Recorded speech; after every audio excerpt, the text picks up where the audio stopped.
सबसे खूबसूरत भाषा होती है हमारी मातृभाषा, पर इस मॉडर्न सी प्रोफेशनल सी दुनिया में आपको इंग्लिश सीखने की और बोलने की सख्त ज़रूरत है। ये है इस दुनिया का, इस युग का एक सच। तो अगर मैंने आपसे कहा कि इस वीडियो में मैं आपको कुछ सीक्रेट सिखाने वाला हूं जिसके बलबूते पर आपकी इंग्लिश इंप्रूव हो जाएगी, आप इंग्लिश और कॉन्फिडेंस के साथ बोल पाएंगे और आपकी इंग्लिश ज़्यादा सेक्सी हो जाएगी, तो आप क्या कहोगे? सीखोगे ना? देखते रहो। टिप 1, ट एंड ड, टी एंड डी। देखो दोस्तों, दो प्रकार की इंग्लिश होती है। एक रिटन इंग्लिश होती है, दूसरी प्रकार की इंग्लिश होती है बोलने वाली इंग्लिश। और बोलने वाली इंग्लिश के रूल्स ना अक्सर भारत में भूले जाते हैं, जैसे कि ट और ड रूल। हम कौन से प्रकार की इंग्लिश फॉलो करते हैं? हम ब्रिटिश और एलिगेंट वाली इंग्लिश फॉलो करते हैं, उसे हम कहते हैं क्वींस इंग्लिश। और क्वींस इंग्लिश का एक रूल है कि जब आप टी और डी अल्फाबेट का इस्तेमाल कर रहे हो तो उसकी करेक्ट प्रोनाउंसिएशन, उसका बोलने का तकनीक होता है ट और ड। अक्सर इंडिया में हम क्या करते हैं ना, इसे ट और ड बोलते हैं, क्योंकि हमारी भाषा में हमारे अल्फाबेट्स के अनुसार ये होता है ट और ये होता है ड। हमारी भाषा में कोई ट और ड नहीं है, पर अगर आप इंग्लिश बात कर रहे हो आपको यूज करना है ट और ड। जैसे कि ये देखो, मेरी टी पार्टी है। देखो, मैंने एकदम ज्यादा भी ट ट ड ड नहीं किया, पर मैंने टी पार्टी बोला। अगर आप साउथ बॉम्बे या साउथ दिल्ली की इंग्लिश देखोगे ना, यही होती है इनकी डिफरेंस। ये लोग ना ट और ड का इस्तेमाल करते हैं, ट और ड का प्रयोग करते हैं, जब बाकी का इंडिया ट और ड बोलता है। ठीक है, वो थोड़ा सा कठोर होता है, थोड़ा सा हैवी होता है, वो क्वींस इंग्लिश के रूल्स फॉलो नहीं करता। देखो दोस्तों, ये इतना बड़ा रूल नहीं है, पर अगर आप मान लो एक पार्टी में हो तो आपको पार्टी बोलना है, पार्टी नहीं। ठीक है, देखो डिफरेंस है। अगला पॉइंट बहुत ही सिंपल है, आपको वोकैब्युलरी पर फोकस नहीं करना है। ये मैं पहले भी कह चुका हूं कि बड़े बड़े इंग्लिश के वर्ड सीखो मत, बराबर का ग्रामर सीखो। जो सही प्रकार का ग्रामर होता है उसे सीखो। सेंटेंस कंस्ट्रक्शन सीखो कि कौन सा वर्ड कहाँ जाना चाहिए, एक इंग्लिश का वाक्य कैसे कंस्ट्रक्ट होता है वो सीखो।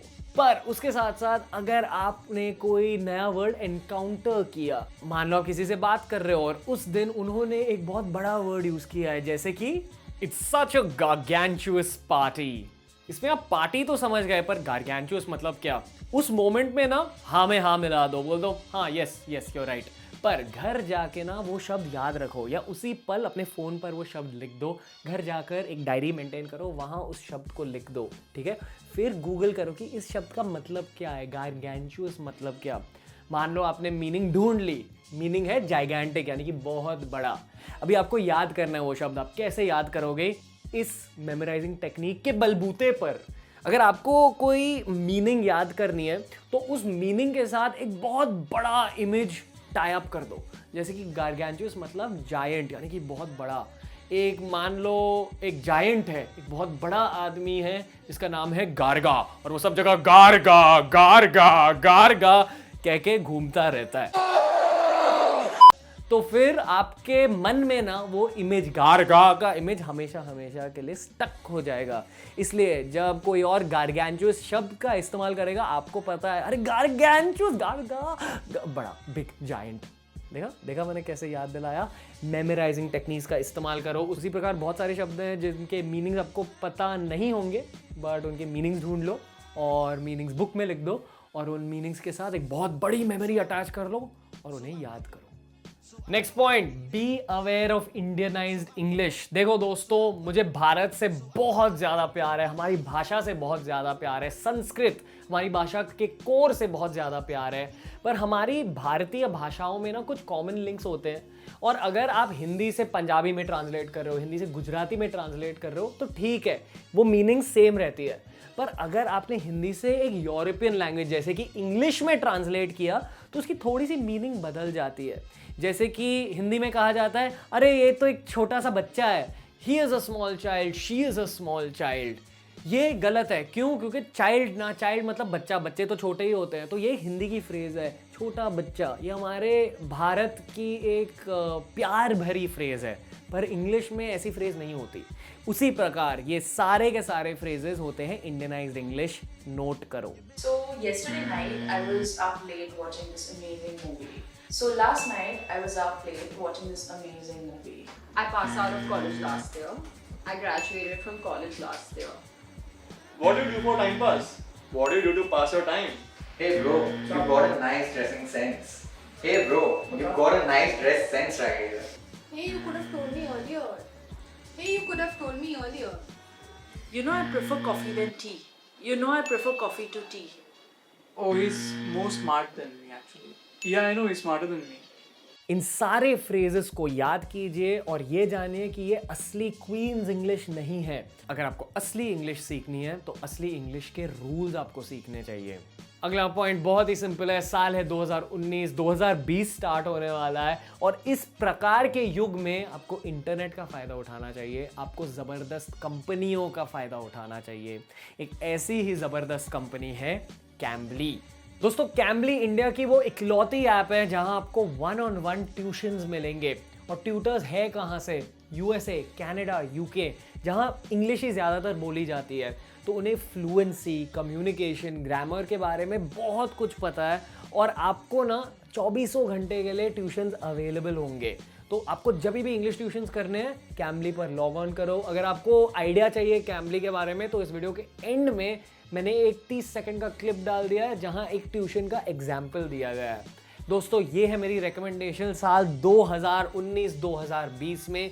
अगर आपको इंग्लिश आसानी से अच्छे से सीखनी है, एक ऑफिशियल ट्यूटर से सीख लीजिए। चाहे आपको कोई एग्जाम देना हो जैसे कि IELTS एग्जाम, या आपको अपने कम्युनिकेशन स्किल्स इंप्रूव करना हो, या अपने सोशल स्किल्स, या अपना ग्रामर, या अगर आपको इंटरव्यू के लिए प्रिपेयर करना है, ये ऐप है आपका वन स्टॉप सोल्यूशन। और दोस्तों, अगर आपको कैम्बली की पूरी फीस, पूरा प्रोडक्ट नहीं खरीदना है तो ये है आपका डिस्काउंट कोड रणवीर अलाहाबादिया। इससे आपको एक पेड ट्रायल मिल जाएगा। ट्रायल यूज कीजिए, देखिए खुद के लिए, इंग्लिश सुधारिए। अगला पॉइंट बहुत सिंपल है। मैंने पहले भी कहा है कि कोई भी भाषा बोलने के लिए आपको किसकी ज़रूरत होती है? क्लैरिटी की ज़रूरत होती है। जिस सब्जेक्ट के बारे में आप बात कर रहे हो ना, उस सब्जेक्ट को लेकर क्लैरिटी होनी चाहिए। तो मैं ये नहीं कहने वाला हूं कि पॉइंट इज हैव क्लैरिटी, क्योंकि ये हमने एक पहले के वीडियो में भी कहा है, पर ये पॉइंट है क्लैरिटी कौन से सब्जेक्ट्स के बारे में होनी चाहिए ना, उन सब्जेक्ट्स के बारे में अच्छे से जानिए। मान लो आप कोई पार्टी के लिए जा रहे हो, 3 सब्जेक्ट्स चुन लो, ठीक है। पहला सब्जेक्ट है बॉलीवुड, जो ऑलमोस्ट हर इंडियन देखता है। दूसरा सब्जेक्ट है क्रिकेट या फुटबॉल, जो फिर से ऑलमोस्ट हर इंडियन देखता है। तीसरा सब्जेक्ट है खाना, जो हर इंसान खाता है। तो खाने के बारे में बात करना सीख लीजिए, या इन 2 पहले कमर्शियल सब्जेक्ट्स के बारे में सीख लीजिए। अगर आपको किसी को अपने इंग्लिश लैंग्वेज स्किल्स के साथ इंप्रेस करना है तो केवल उन टॉपिक्स के बारे में सीखिए जिनके बारे में आपको इंटरेस्ट हो और जानकारी हो। तो सब्जेक्ट्स के बारे में सीखिए, आपकी इंग्लिश लैंग्वेज स्पीकिंग एबिलिटी भी इंक्रीज हो जाएगी। और अगर बात आई प्रोफेशनल सिचुएशन की, तो फिर अपने इंडस्ट्री के बारे में बहुत कुछ जानिए। जब आप इन सारे सब्जेक्ट्स के बारे में अच्छे से जानेंगे ना, तो आपके दिमाग में आ जाएगी क्लैरिटी। एक बार क्लैरिटी आ गई, आपकी इंग्लिश भी फुर्र फुर्र करके निकलेगी। तो मन में क्लैरिटी, जुबान में अंग्रेजी। अगला point, confidence is more important than fluency. इसका क्या मतलब है? देखो दोस्त, अक्सर ना जब हम इंग्लिश बात करते हैं ना, सेंटेंस के बीच बीच में हम अंग्रेजी का ग्रामर भूल जाते हैं और उसकी वजह से ना पूरी सेंटेंस ही हम रोक देते हैं। ऐसे बात कर रहे रुक जाते हैं। और ये ना एक और भी बड़ा सोशल फॉपा होता है। फॉपा मतलब सोशल मिस्टेक। तो सेंटेंस के बीचों बीच रुकने के पहले आपको क्या करना चाहिए? अगर आप सेंटेंस नहीं कंप्लीट कर पा रहे हो अंग्रेजी में, तो अपनी मातृभाषा में बोलिए। मतलब अगर आपकी मातृभाषा जापानीज है तो वो मत यूज़ कीजिए, पर अगर आप कोई हिंदी स्पीकिंग इंसान से बात कर रहे हैं या आप कोई गुजराती स्पीकिंग इंसान से बात कर रहे हैं तो हिंदी में बोलिए अगर आपको हिंदी आती है, और अगर आपको गुजराती आती है तो गुजराती बोलिए, अगर नहीं आती तो फिर हिंदी ही बोलिए। ज़्यादातर इंडिया में लोगों को हिंदी आती है। मेरा पॉइंट है कि बेसिकली सेकेंड हाफ अपनी सेंटेंस का हिंदी में बोल दीजिए। मान लो किसी ने आपका मजाक भी उड़ाया कि यार ऐसे बीच बीच में हिंदी क्यों बोलने लगता है, बोलना कि यार मेरी अंग्रेजी इतनी स्ट्रांग नहीं है। भारतीय होने पर आपको गर्व होना चाहिए। Okay, don't be embarrassed if you finish your sentences half way. और दोस्तों, इस वीडियो का फाइनल पॉइंट, अगर किसी ने मान लो आपकी अंग्रेजी का मजाक उड़ाया तो उसका क्या मतलब है, ये चीज़ें जान लो। जो इंसान अच्छे से अंग्रेजी बोल सकता है ना, फ्लुएंट अंग्रेजी बोल सकता है, वो किसी का भी मजाक नहीं उड़ाएगा। अगर मजाक उड़ाया तो उस प्रकार के इंसान को आपको अपनी लाइफ में रखना ही नहीं चाहिए। और तीसरा पॉइंट, अगर किसी ने थोड़ा मजाक उड़ाया ना, उनके साथ थोड़ा सा हंस लीजिए, बोलिए कि हाँ यार मेरी अंग्रेजी इतनी कुछ खास नहीं है, ठीक है। बट कुछ ऐसे भी इंसान होते हैं जो बहुत ज़्यादा आपके इंग्लिश का मजाक उड़ाते हैं ना, जनरली ना वो आपका मजाक उड़ाते हैं, ठीक है, मजाक उड़ाने वाले इंसान।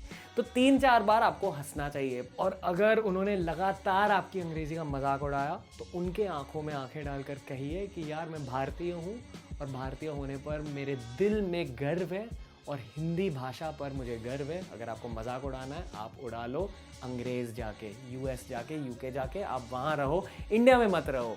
कोई भी असली इंडियन जिसके दिल में असली भारतीयपन है ना, वो कभी किसी का मजाक नहीं उड़ाएगा। कोई भी इंसान जो आपकी अंग्रेज़ी का मजाक उड़ाता है ना, वो खुद इनसिक्योर है खुद की अंग्रेज़ी को लेकर। वो सोचे कि यार लोग मेरे अंग्रेज़ी के बारे में क्या सोचेंगे, इसलिए मैं इन पर पॉइंट करता हूँ, इनका मजाक उड़ाता हूँ। ये होती है गंदी मेंटालिटी। इन लोगों से आपको दूर रहना चाहिए। और दोस्तों, ये है आज का वीडियो। हमें इंस्टाग्राम पर फॉलो कीजिए @beerbysays। अगर मज़ा आया तो थम्स अप दे दीजिए, शेयर कीजिए अपने दोस्तों के साथ ये वीडियो। और एक और चीज़ याद रखिए, कैमली का ट्यूटोरियल आएगा अभी, इसे देख लीजिए। All right, so if you want to start for Cambly, I always introduce my students. My name is Tania, and I'm from the United States. And you are from India, but I didn't hear your name. My name's Ranveer. Say that one more time. Veer. Ranveer. Nice to meet you today. Nice to meet you. And I always ask my students, it'll either